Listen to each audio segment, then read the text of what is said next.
Bismillahirrahmanirrahim. Ala umurid dunya wad din. Segala puji bagi Allah Rabbul Alamin, ya. Dialah sang pencipta jagat raya ini. Dialah pemilik alam semesta ini. Dialah yang mengatur, menghidupkan dan mematikan, menyembuhkan dan mengangkat bala. Dialah Allah Jalla Jalaluhu yang menurunkan hujan dan menyebabkan terjadinya kekeringan. Dan hanya kepadanya kita meminta pertolongan, baik dalam menghadapi urusan dunia dan urusan agama kita, yang tanpa pertolongannya, tanpa bantuannya, tanpa kasih sayang Allah dan taufiknya kepada kita, kita tidak akan pernah dapat melewati problematika yang menghadang perjalanan kita. Dan hanya kepada Allah kita meminta pertolongannya. Semoga Allah memberikan pertolongannya kepada kita di dunia dan di akhirat. Allahumma salli wa sallim ala abdika wa rasulika Sayyidina wa maulana Muhammadin wa ala alihi wa ashabihi ajma'in. Amma ba'd. Ahibati fillah, masih bersama fadilah membaca Al-Quran. Di saat manusia berlomba-lomba mencari jati dirinya, mencari panggung untuk dirinya, banyak di antara mereka lupa bahwa semua panggung dunia hanyalah panggung semu dan sementara, yang berada di puncak kepemimpinan sebuah negara, baik itu seorang presiden atau seorang raja. Ketahuilah bahwa panggungmu nggak lama akan berakhir. Tapi jamaah, ada panggung yang akan terus dirasakan nikmatnya sampai tatkala dunia ini hancur. Panggung itulah panggung buat orang-orang yang menghafal Al-Quran, yang membaca Al-Quran dan mengamalkannya dalam kehidupan ini. Kita telah membaca beberapa hadis yang berkaitan dengan hal ini. Saatnya kita membaca hadis yang lain. Hadis nomor 996 berkaitan dengan Allah akan mengangkat derajat orang-orang yang berpegang teguh dengan Al-Quran ini, yang mengamalkannya, menjalankannya, dan berakhlak dengan akhlaknya. Nah, silakan dibaca.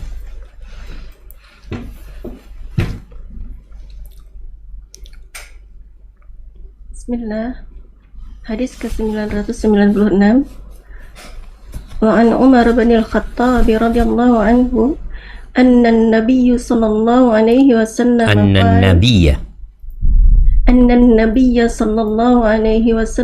qala inna Allah yarfa'u bihadzal kitabi aqwaman wa yada'u bihi akharin. Rawahu Muslim. Dari Umar bin Al-Khattab radhiyallahu anhu bahwa Nabi SAW bersabda, sesungguhnya Allah mengangkat, yaitu meninggikan dengan kitab ini Al-Quran, yaitu Al-Quran, dan merendahkan kaum yang lain dengannya juga. Hadis riwayat Muslim. Barakallahu fikum. Siapa yang diangkat dengan Al-Quran ini? Dan siapa yang direndahkan? Hadis dari Umar bin Khattab ini diriwayatkan oleh Imam Muslim. Ada sedikit cerita sebelum Umar menyampaikan hadis ini radhiyallahu taala anhu. Disebutkan bahwa Nafi' ibnu Abdul Harith berjumpa dengan Umar di Usfan. Nafi ibn Abdul Harith, dia ini gubernur yang ditugaskan oleh Umar bin Khattab untuk kota Mekah. Umar dari Madinah. Umar berjalan menuju ke Mekah, ketemu dengan Nafi ini.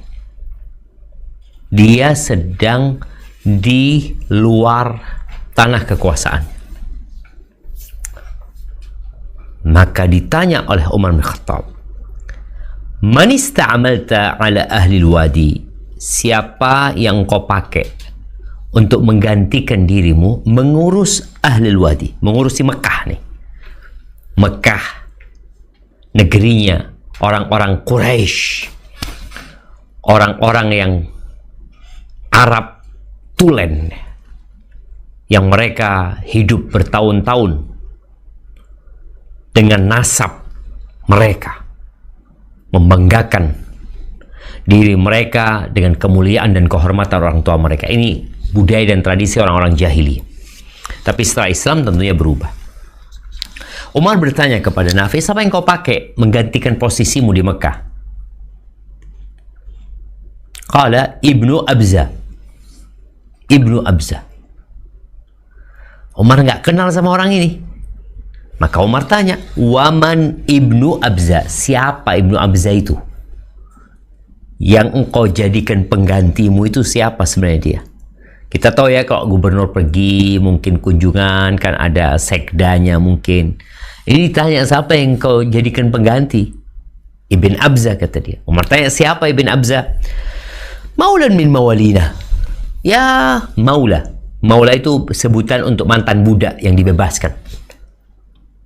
Jadi yang dijadikan penggantinya Nafi ibn Abdul Harith ini maula, mantan budak. Maka Umar heran. Fastakhlafta alaihim maula. Engkau jadikan mantan budak sebagai penggantimu di Mekah. Yang diurus ini orang-orang Arab tulen. Ternyata yang mimpin ini maula. Biasanya orang Arab itu kurang respect kepada pemimpin yang bukan dari golongan mereka. Itu sebelum Islam. Tapi setelah Islam berubah. Mereka menerima siapapun yang ditetapkan menjadi pemimpin, ya harus taat dan nurut, patuh kepada pemimpin tersebut. Maka Umar heran, engkau jadikan penggantimu itu mantan budak. Maka kata Nafi ibn Abdul Harith, innahu qari'un li kitabillahi azza wa jal wa innahu alimun bil faraid. Orang ini, wahai Amirul Mukminin, memang mungkin secara garis keturunan dia bukan dari bangsawan, bahkan dia mantan budak yang dibebaskan, tapi dia memiliki sebuah keutamaan. Dia memiliki sebuah kemuliaan yang tidak didapat dari nasabnya, tapi didapat dari Al-Quran. Dia, wahai Amirul Mukminin, qari' li kitabillahi azza wa jal.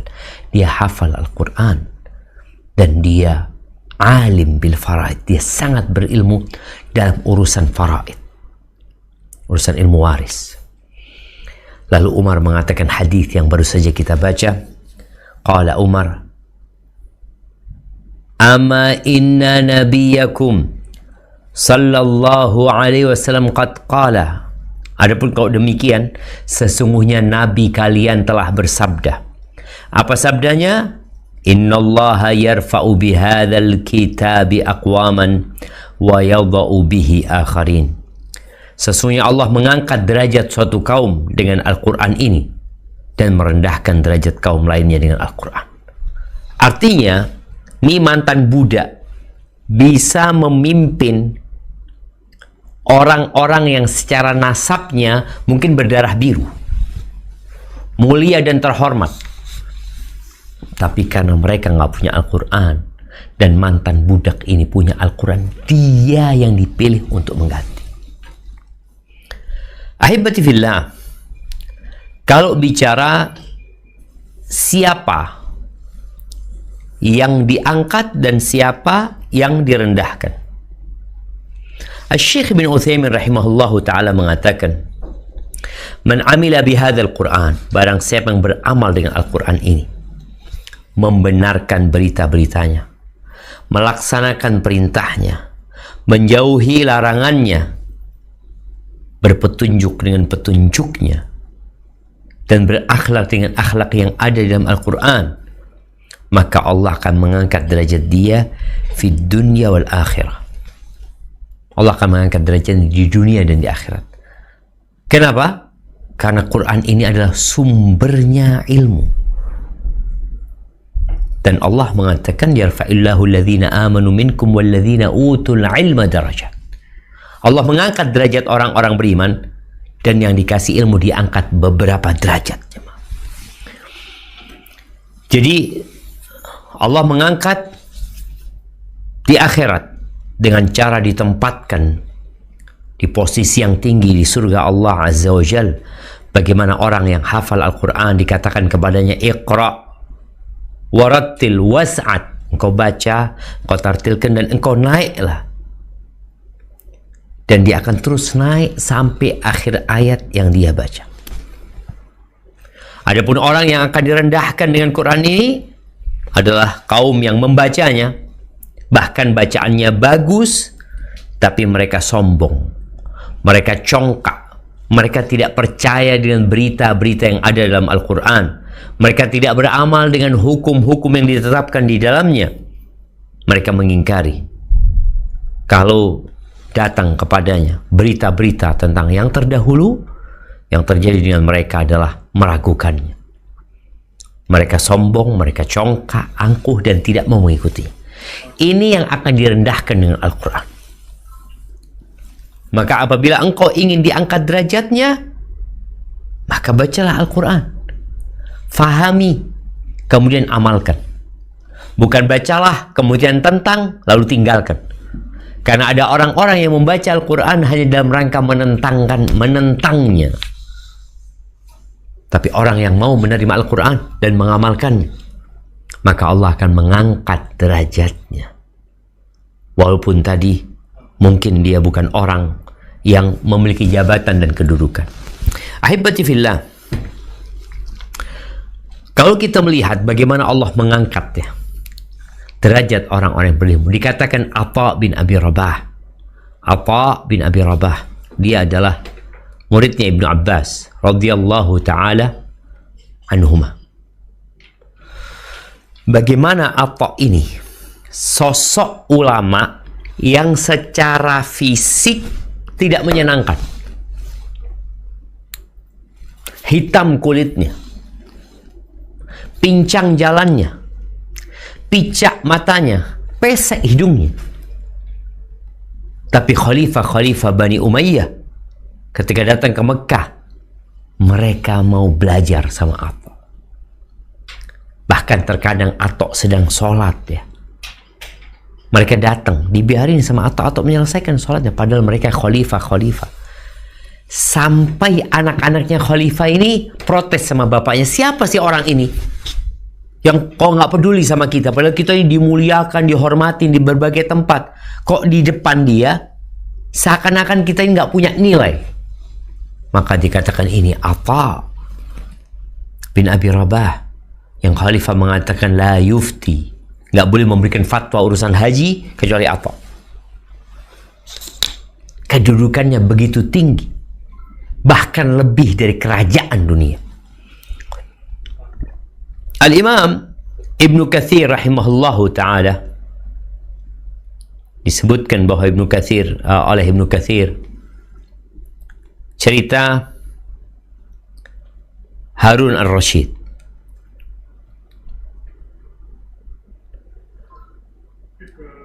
Jadi kita tahu raja bagaimana ada pas pampresnya ya.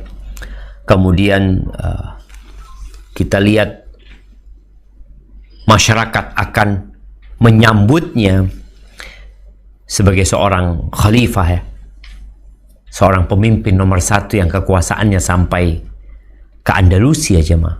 kekuasaan umat Islam pada waktu itu ya, sampai ke Andalusia, sampai ke Azerbaijan, sampai ke Kabul sana. Disebutkan bahwa suatu hari Harun al-Rashid berada di Raqqah, di Syam sana. Dan datanglah Abdullah bin Mubarak. Orang-orang itu keluar rumah yang menyambut Abdullah bin Mubarak, jalan di belakangnya sampai sandal-sandal mereka putus.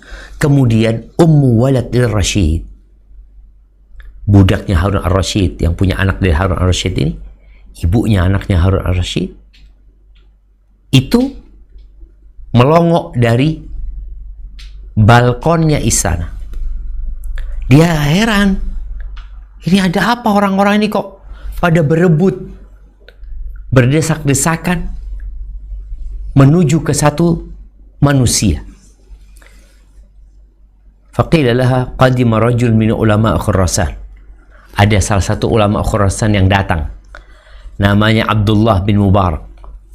Maka orang-orang datang untuk menyambutnya. Perempuan itu berkata, "Hadza huwal mulk." Ini yang disebut dengan kerajaan. La mulk Harun al-Rashid, bukan kerajaannya Harun al-Rashid. Alladhi yajma'un nas alaihi bis-saut wal 'asa wal raghbati wal rahbah. Yang kalau dia mengumpulkan orang, maka orang itu harus diancam baru mau kumpul. Atau orang itu diiming-imingin hadiah baru mereka kumpul. Imma diancam, dipukul, imma dikasih hadiah. Sedangkan seperti Abdullah bin Mubarak gak perlu apa-apa. Orang akan datang menyambut dan memuliakannya. Jadi barang siapa yang menerima Al-Quran dan mengamalkannya, maka dia akan diangkat derajatnya. Tapi kalau ternyata dia sombong dengan perintah-perintah Allah, tidak mempercayai berita-berita yang Allah sampaikan, maka siap-siap dia akan direndahkan oleh Allah Azza wa Jalla. Barakallahu fiik. Naam, tafadhal.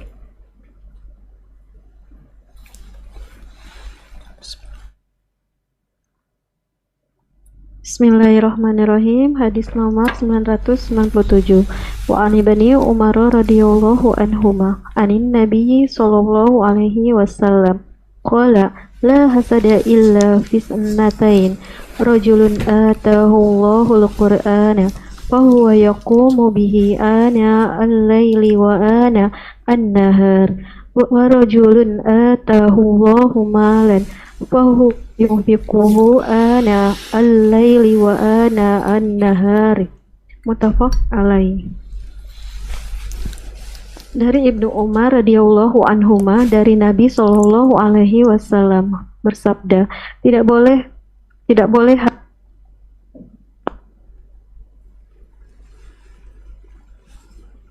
hasad kecuali kepada dua orang. Satu, orang yang dikaruniai hafalan Al-Quran oleh Allah, lalu ia mengamalkannya, membacanya sepanjang siang dan malam hari. Dua, orang yang diberi harta oleh Allah, kemudian ia menginfakkannya di waktu malam dan siang hari. Muttafaq alaih. Barakallahu fiik ya. Hasad yang merupakan akhlak buruk ya. Sikap yang menjijikkan. Bagaimana hasad itu maknanya adalah menginginkan hilangnya nikmat dari seseorang. Adapun dalam hadis ini yang dimaksud adalah ghibtah ya. Ghibtah, dia menginginkan seperti apa yang Allah berikan kepada orang lain. Dia tidak menginginkan nikmat yang ada pada orang lain akan pergi, tidak. Tapi yang dia inginkan adalah bagaimana dia mendapatkan seperti yang didapatkan oleh orang lain. Itu kata Nabi SAW, nggak boleh kecuali dalam dua hal. Nih, kalau bicara mau bersaing, mau berkompetisi, dua hal nih yang kau perlu berharap mendapatkan apa yang diberikan kepada fulan. Yang pertama, orang yang Allah kasih Al-Quran, Allah kasih ilmu dia. Lalu dia gunakan buat apa? Fahuwa yaqumu biha ana al-lail wa ana an-nahar. Siang malam dia gunakan Al-Quran itu sebagai pedoman hidup dia.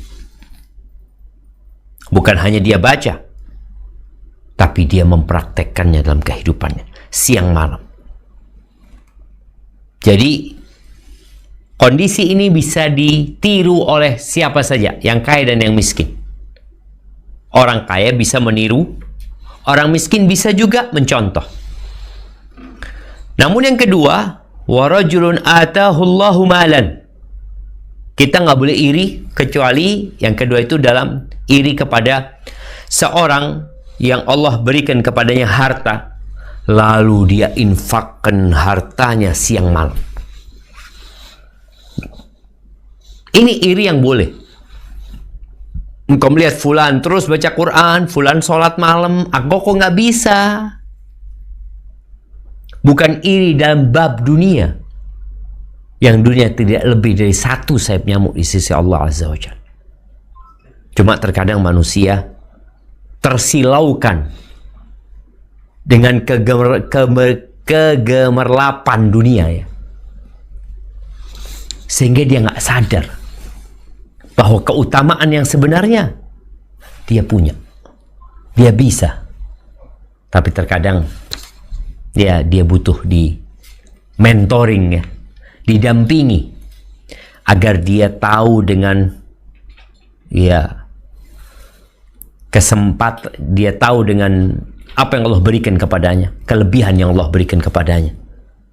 Lalu dia juga berlomba-lomba dalam meraih apa yang seharusnya diraih dalam kehidupan dunia ini. Al-yawm amal bila jaza. Hari ini kita beramal, nggak dapat balasan apa-apa. Wa ghadan jaza. Dan hari esok waktunya kita ngambil pahala, waktunya dibagikan ganjaran, dan gak ada amalan pada hari itu. Jadi kalau engkau mau iri, jangan iri kepada seorang dalam urusan dunianya. Karena dunia ini rendah, kenapa engkau harus iri? Tapi dalam urusan agama, urusan Al-Quran, maka kita boleh iri. Urusan orang yang rajin sedekah, kita iri, kita ingin seperti dia. Dan insya Allah manusia yang menginginkan seperti yang Allah berikan kepada orang lain, dan dia ingin berbuat seperti apa yang fulan perbuat kepada orang lain dalam menafkahkan hartanya, maka dia akan dapat pahala yang sama dengan orang tersebut. Barakallahu fiik. Nah,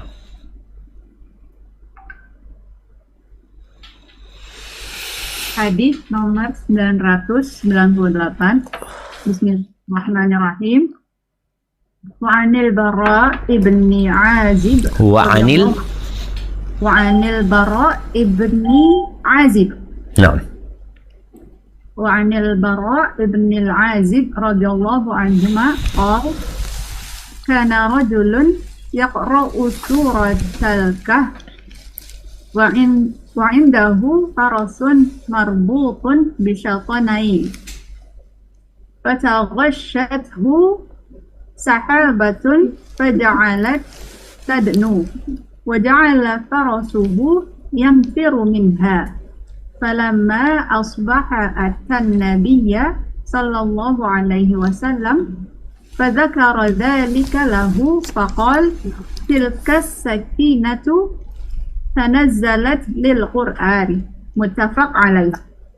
Artinya dari Al-Bara' bin Azib radhiyallahu anhu, dia bertutur, dahulu ada seseorang membaca surah Al-Kahfi sementara di sisinya ada seekor kuda yang mendekat kepadanya sehingga kudanya lari ketakutan. Esok harinya ia pun mendatangi Nabi Shallallahu Alaihi Wasallam dan menceritakan kejadian tersebut. Maka beliau bersabda, itu adalah as-sakinah yang turun karena dibacakan Al-Quran. Muttafaq alaih. Barakallahu fiik. Iya, ini cerita Al-Bara' bin Azib, bahwa ada seorang sahabat yang disebutkan dalam riwayat lain, sahabat yang dimaksud adalah Usaid ibn Khudair. Ketika itu dia membaca surat Al-Kahfi di malam hari, dan di sisinya ada kuda, karena memang kendaraannya orang dulu adalah kuda. Kalau sekarang motor taruh di rumah, taruh di garasi, dulu kuda. Dan disebutkan dia sedang sholat, membaca surat Al-Kahfi. Dan di situ ada anaknya yang ditaruh di dekat kuda itu. Tapi subhanallah, ada seperti lampu-lampu dari langit yang turun jemaah. Ketika itu turun mendekat, kudanya ketakutan, muter-muter kudanya. Maka di sini Usaid bin Khudair takut. Takut apa? Takut anaknya keinjak sama kuda. Karena kudanya kebingungan tatkala melihat ada cahaya yang turun. Akhirnya berhentilah Usaid bin Khudair membaca ayat itu, naik ke atas, nanti baca lagi, turun lagi. Ketika pagi hari Usaid mendatangi Nabi alaihi salatu wassalam, lalu Usaid berkata tentang apa yang dia lihat kejadian di malam hari. Maka kata Nabi SAW, tilka sakinatu tanazzalat lil Quran muttafaq alaih. Yang engkau lihat itu adalah sakinah yang turun karena dibacakan Al-Quran. Di riwayat lain dikatakan malaikat-malaikat yang turun membawa sakinah. Turun jamaah. Kalau tetap Usaid membaca, tidak berhenti dia membaca, maka orang-orang akan dapat melihat di waktu fajar tentang sakinah tersebut. Dan kita juga tahu ketika seorang berkumpul di rumah, salah satu rumah Allah Azza wa Jal, yatluna kitab Allah wa yatadarasunahu fima bainahum, mereka membaca Al-Quran, mengkaji di antara mereka, illa nazalat alaihimus sakinah, melainkan sakinah akan turun meliputi mereka. Ini yang dilihat oleh Usaid bin Khudair nyata.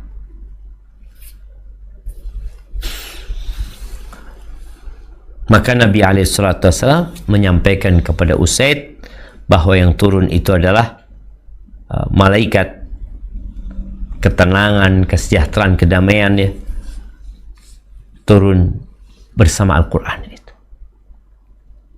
Maka jangan berhenti membaca Al-Quran. Dan kita tahu bahwa membaca Al-Quran di malam hari itu lebih utama daripada membaca Al-Quran di siang hari. Barakallahu fiik. Di sini juga disebutkan fadilah membaca surat Al-Kahfi, karena yang dibaca oleh Usaid pada waktu itu adalah surat Al-Kahfi. Naam, tafadhal.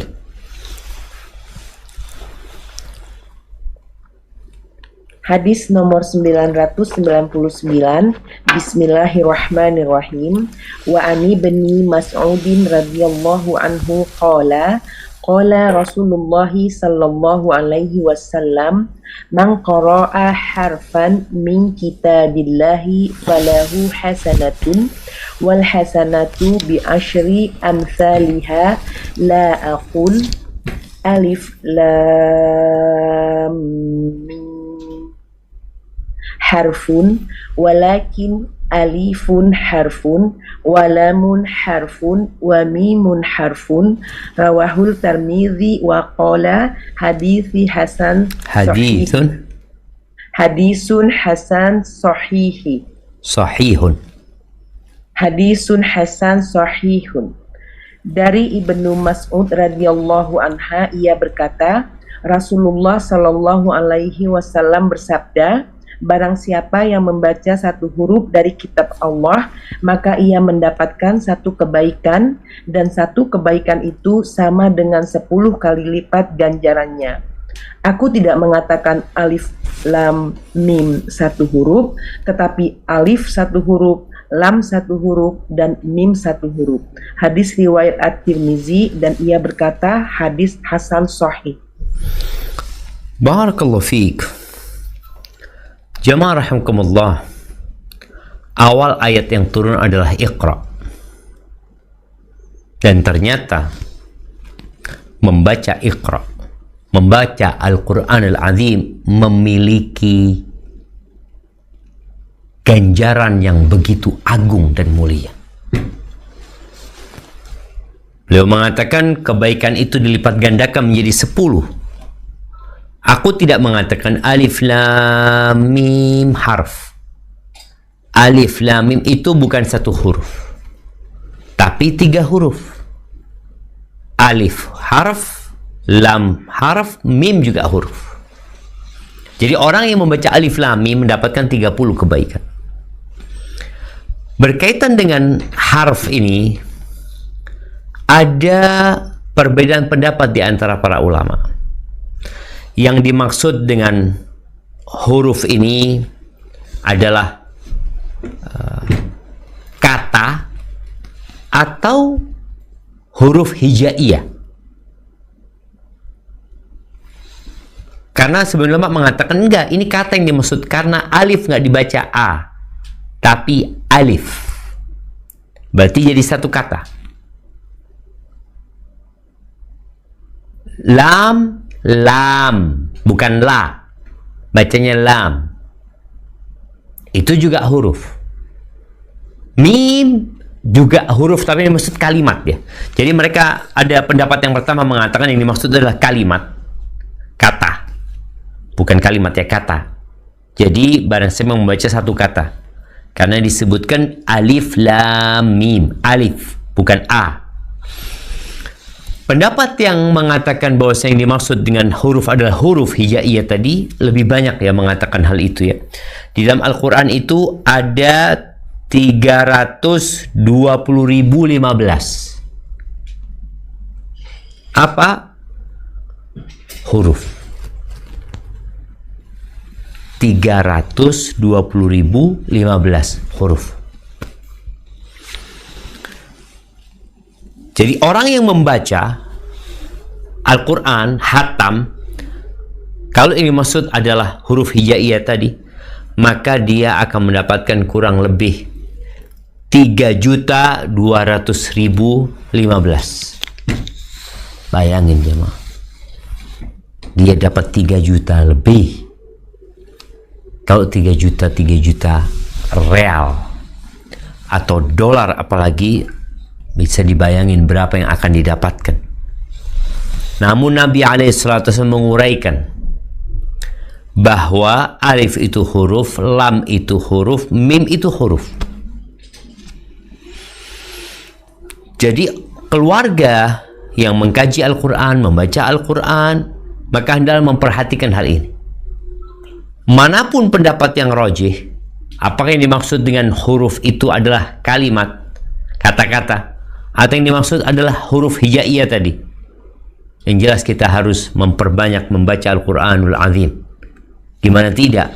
Orang yang ingin dia 1 juta real, dia baca Al-Quran.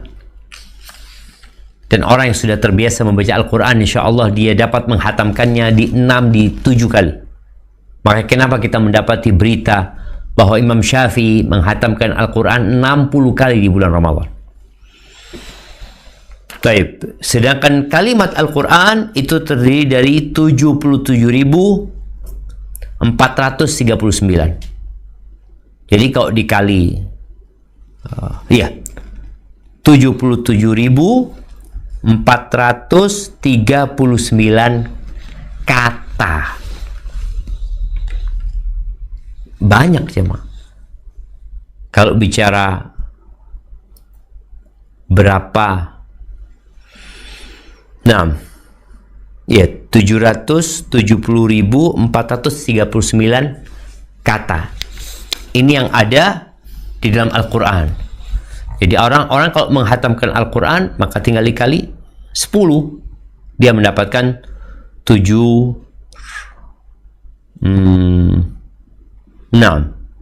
Iya, dia akan mendapatkan 770.439. Ini pahala yang agung sekali dengan amalan yang sebenarnya ringan amalan tersebut. Tapi terkadang amalan yang ringan itu jadi berat karena memang kita tidak meminta pertolongan kepada Allah Azza wa Jalla. Baik, kita lanjutkan. Barakallahu fiik.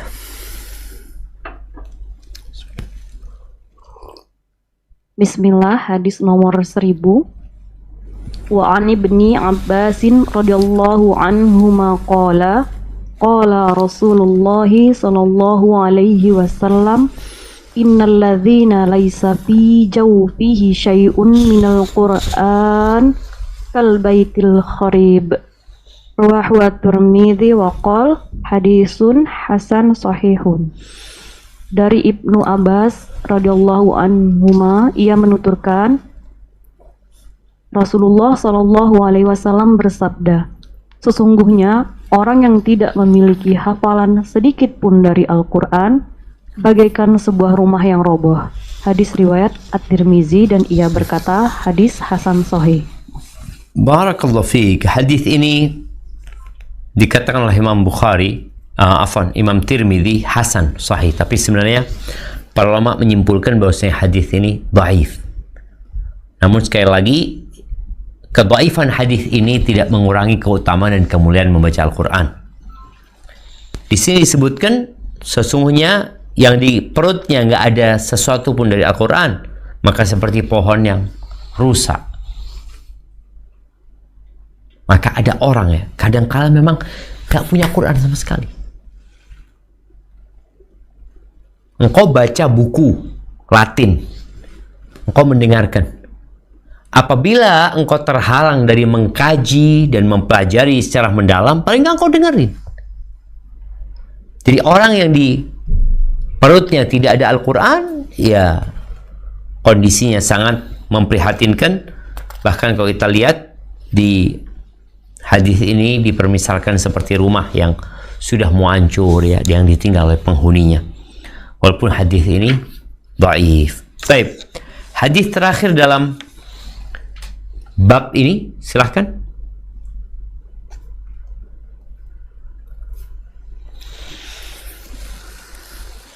Hadis nomor 1001.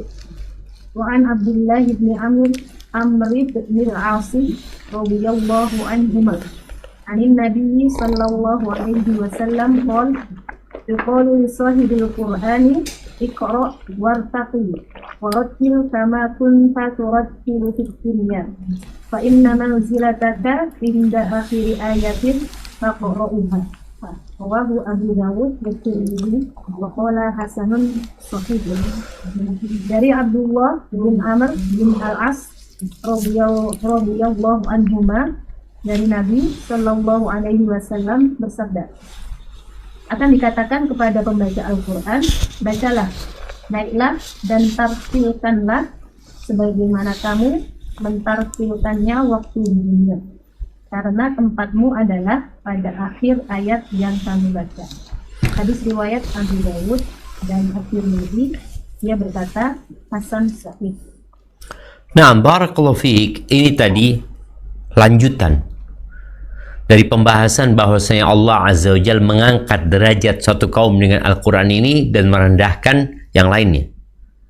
Di antara derajatnya akan diangkat di akhirat nanti, akan dikatakan kepada sahibul Quran. Sahibul Quran itu bukan yang baca sekali-kali ya, enggak, tapi orang yang memang bermulazamah dengan Al-Quran. Sahibul Quran dikatakan orang yang menghafal Al-Quran, yang rutin dia membacanya, mengkajinya, mengamalkan hukum-hukumnya, serta beradab dengannya. Ini dikatakan sahibul Quran. Ada ungkapan mungkin lebih kepada qari ya, orang yang membaca Al-Quran. Apakah fadilah hadis ini berlaku juga untuk orang yang tidak hafal Quran, tapi dia suka baca, namun dia nggak hafal Quran? Dia habis sholat duha baca, habis sholat 5 waktu dia berusaha untuk membaca. Apakah orang yang disebut sahibul Quran? Ada khilaf di antara para ulama. Di antara mereka ada yang mengatakan bahwa yang dimaksud dengan sahibul Quran adalah orang yang rajin membaca Al-Quran dan mengamalkannya, walaupun dia nggak hafal, tapi dia rajin, dia baca satu, dia amalkan. Ini orang dikatakan sahibul Quran. Iya. Yang kedua, orang itu harus menghafal. Jadi fadilah ini hanya untuk penghafal Al-Quran. Soalnya kalau untuk yang membaca, semua orang pada baca. Tapi ini lebih dikhususkan buat orang yang memang menyisihkan waktu dalam hidupnya untuk menghafal Al-Quran. Akan dikatakan kepada dia, Iqra' wartaqi, kau baca, kau akan naik. Dan tartilkan bacaanmu sebagaimana engkau mentartilkan di dunia. Karena manzilatak, kedudukanmu adalah di akhir ayat yang engkau membacanya.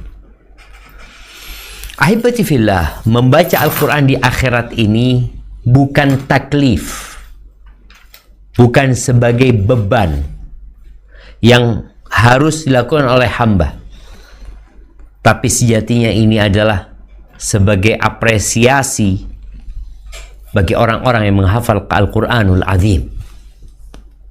Jadi ada yang mengatakan tadi ayat ini khusus buat penghafal Quran, ada yang mengatakan tidak, orang yang rajin membaca Al-Quran dan mengamalkannya insya Allah juga masuk dalam hadis ini. Ini kedudukan dia di akhirat nanti, di akhir ayat yang dia baca.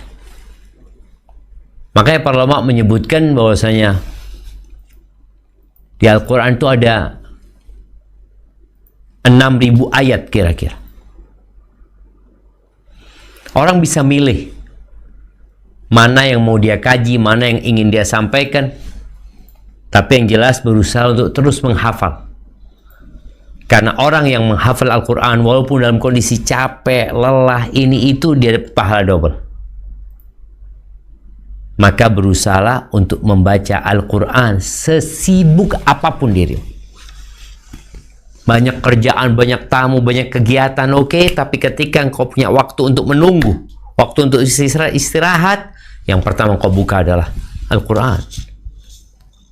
Dimana ketika dikatakan kepadamu, Iqra' wartaqi, silahkan kau baca dan kau akan naik. Warattil, tartilkan.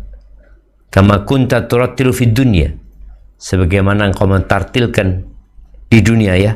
Terus kedudukanmu di akhir ayat yang engkau baca.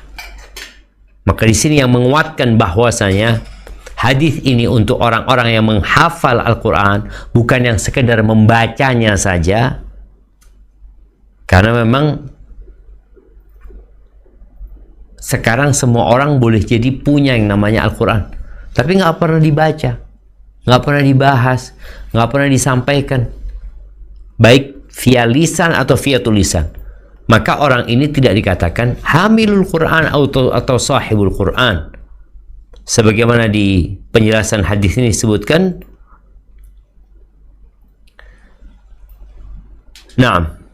bahwasanya mengamalkan hukum-hukumnya serta beradab dengannya itu yang menjadikan orang dikenal dengan sahibul Quran. Ini orang sahibul Quran. Dari mana engkau lihat, dari mana engkau tahu? Engkau lihatlah. Kau nanti akan takjub dengan diri. Barakallahu fiik, itu mungkin yang dapat kita kaji bersama kali ini berkaitan dengan diangkatnya derajat buat orang-orang yang hidup di muka bumi ini dengan fokus menghafalkan Al-Quran Al-Azim. Barakallahu fiik, ana kembalikan ke moderator untuk